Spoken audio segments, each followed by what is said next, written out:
আব্বা কি হয়েছে? কান্দস কা?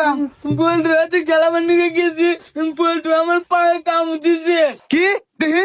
এই যে আমার কত জোরে কামড় দিছে, একবার রক্ত তুমি কালা হয়ে গেছে গা। আল্লাহ, কোন বাড়ির বলটু? ওই জমুরা বাইরে বাইরে বয়ে থাকে। তুই তো আমার আগে কিছু পারস না। পরে কালে আমি আলতো করে একটু পা দিয়ে খুঁজা দিছিলাম। একটু খালি পাও দেখ কোথা দিছে, তাই তোর এই বাগরে কামড় দিছে। ওরা তোমার সাহস, আজকে পাল আমো সমারে। গেছে ভাই আর আপনার পোলা এরা কাঁদতেছে কে? এই বাড়ির বলটু আমার পোলার পায়ের মধ্যে কামড় দিছে। কি কও ভাই এই বেতে বলতো নামে তো কেউ নাই। আমার পোলা কি মিছা কথা কব নাকি? কিরে এবার তোর বলটু নামে কেউ নাই? আছে ওই অনেক গেলতেছে, তুমি নাও। আসো ভাই দিকে যাও। কোন বলটু কামড় দিছে কোনটা? এই যে বল্টু শালা আমার কামড় দিছে। কি করে? এই বল্টু শালা আম দাবটা। আর বাড়ি নিয়ে যাও, ডরে যাও। শালা